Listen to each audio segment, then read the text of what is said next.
जब तुम सपने देखोगी ना तो बहुत से सवाल उठेंगे। कोई तुम्हारे लिए गाड़ी का दरवाज़ा खोलेगा तो कोई तुम्हारे लिए अपने दिल का दरवाज़ा बंद भी करेगा। पर सुनो, कोई तुम्हें कुछ भी कहे कहता रहे, तुम अपनी सुनना।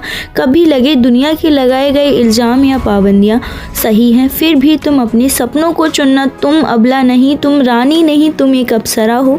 समय अच्छा हो या बुरा एक दिन गुजर ही जाता है, इसीलिए कभी भी खुद को कमज़ोर या अबला ना समझें। हमेशा धैर्य बनाए रखें और खुद पर भरोसा अटूट रखें।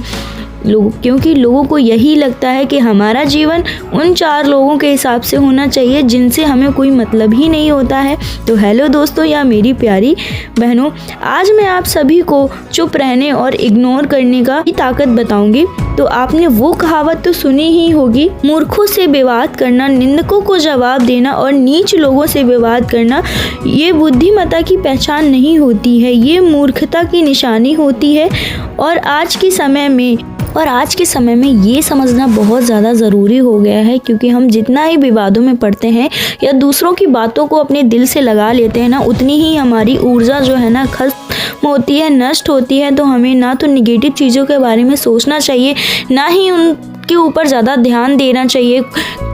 अगर कोई हमें कुछ कह देता है तो हम उसी के बारे में सोचते रहते हैं और वही चीज़ हमारे दिमाग में घूमती रहती है। ना तो हम कुछ आगे बढ़ पाते हैं और ना ही कुछ अच्छा कर पाते हैं, ना ही कुछ अच्छा सोच पाते हैं। इसके लिए आप हमेशा, अब मुझे कोई फ़र्क नहीं पड़ता कि लोग मेरे बारे में क्या सोचते हैं, क्या कहते हैं फिर या क्या समझते हैं।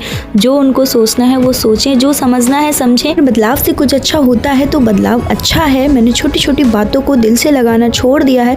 मेरे पीठ पीछे या मेरे आगे कोई कुछ भी कहे कहता रहे, मैंने उसे अपमान समझना छोड़ दिया है। मुझे नहीं साबित करना कि मैं एक बहुत बढ़िया इंसान हूँ।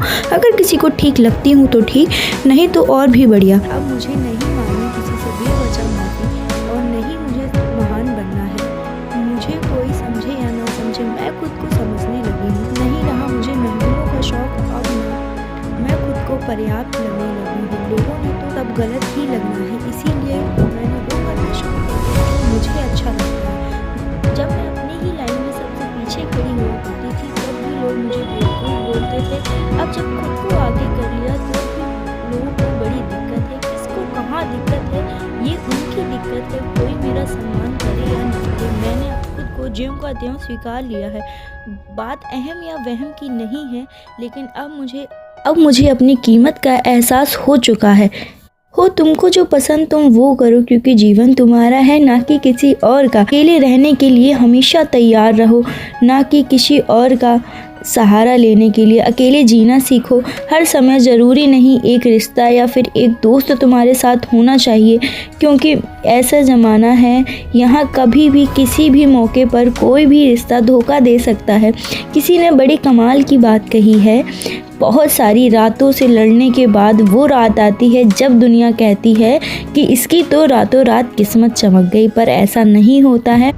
गृहिणियों का जीवन क्या होता है? सुबह 4 बजे से उठ जाना और उस बिखरे हुए घर को दोबारा से संभालना और उसे सारी चीज़ों को जो है सही जगह पे रखना, सबको सही टाइम पे हर चीज़ देना, खाना पीना कपड़े सब कुछ बिस्तर लगाना, हर सारा काम करना। वैसा ही कुछ हाल मेरा भी है आप सभी की तरह ही। तो मैं यहाँ पे सुबह उठ के सबसे पहले मैंने नहा धो के पूजा कर ली थी। उसके बाद मैंने अपने हस्बैंड का लंच बनाया। साथ में ही मैं यूट्यूब पे लाइव करती हूँ तो मैंने लाइव भी लिया। उसके बाद मैं यहाँ पे आ गई थी। फिर मैंने लंच वगैरह लेके अपने हस्बैंड को दे दिया था बना के। उसके बाद मेरे हस्बैंड चले गए थे वहाँ। फिर मैंने लगाई पूरे घर में दोबारा से झाड़ू, क्योंकि मैं सुबह सिर्फ मंदिर में ही झाड़ू लगाती हूँ। बाकी की सफाई मैं अपने हस्बैंड के ऑफिस के जाने के बाद और खाना बनाने के बाद में करती हूँ। तो सबसे पहले मैंने झाड़ू लगा दी थी। उसके बाद डस्टिंग करी। डस्टिंग करने के बाद गैस साफ़ करा। किचन साफ़ करने के बाद मैं यहाँ पे आ गई थी बर्तन धो के पोछा मारने के लिए। पूरे में अच्छे घर में दोनों फ्लोरों पे जो है ना पोछा मारना पड़ता है। और मेरे से ना डंडे वाले से जो होता है ना उससे साफ़ नहीं लगता है, मतलब कि मुझे ऐसा लगता है ये तो मैं हाथ से ही ज़्यादातर लगाती हूँ। मुझे हाथ का पोछा बहुत ज़्यादा पसंद है और मैं 2-3 बारी पोछा दिन में मार ही देती हूँ। और यहाँ पे मैं नीचे आ गई थी मम्मी वाले कमरे में। तो मैं यहाँ पे मम्मी के कमरे में पोछा मारती थी। वहाँ पे सामने नीचे गैलरी में भी यहाँ पे हमारी बाइक वगैरह खड़ी होती है ना, तो इस वजह से पूरे में सही से लग नहीं पाता है। सामने मैंने पीछे पर्दा डाल दिया था, चुन्नी सर से हटा दी थी इसीलिए, क्योंकि पर्दा डाल दिया था वरना सामने से लोग निकलते रहते हैं। और मैं अपने ससुराल में हूँ तो ऐसे बिना चुन्नी के तो कर नहीं सकती, फिर मैं आ गई थी यहाँ पे सारे मैंने पैरदान और कारपेट बिछा दी थी। यहाँ पे मम्मी का कमरा जो है ना सेट कर दिया था, लाइट बंद करके पर्दा डाल दिया। ऊपर आई जीने पे मैंने टाट डाली। उसके बाद मैंने अपने माता रानी के कमरे में जो है ना बिछाया कारपेट, किचन के आगे बिछाया, अपने कमरे में बिछाया। और सारे जो है ना सोफ़े कवर बहुत ज़्यादा बिखर गए थे, सही से ख़राब हो गए थे, मतलब कि सेट नहीं थे। फिर मैंने सारे सोफ़े कवर को जो है ना सेट करा। ऊपर आ गई थी, ऊपर का गेट खुला हुआ था छज्जे का, इसीलिए मैंने यहाँ पे चुन्नी ले रखी थी।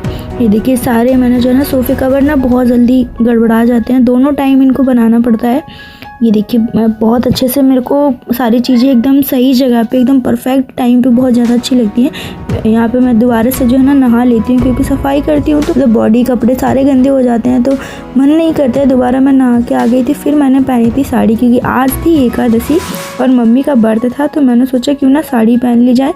और मैं ना बहुत कम साड़ी पहनती हूँ और मतलब मुझे शौक़ लगता है, लेकिन मेरे से साड़ी पहन के काम नहीं हो पाता। यहाँ पे फिर मैंने बाल सुझाए पीछे जाके, क्योंकि हमारे ड्रेसिंग के आगे जगह नहीं है। यहाँ पे सोफ़ा लगा हुआ है। फिर मैंने चोटी बनाई, चोटी बनाने के बाद हल्का फुल्का सा एकदम थोड़ा सा श्रृंगार किया, सिंदूर लगाया और यहाँ पे लिपस्टिक लगाई। फिर उसके बाद मैं चली गई थी किचन में। मैंने बनाई मम्मी के लिए चाय, अपने और मम्मी के लिए, क्योंकि मम्मी का व्रत था, मेरा तो नहीं था। मैं एकादशी का व्रत नहीं करती हूँ, लेकिन मैं मंडे का सोमवार का व्रत करती हूँ।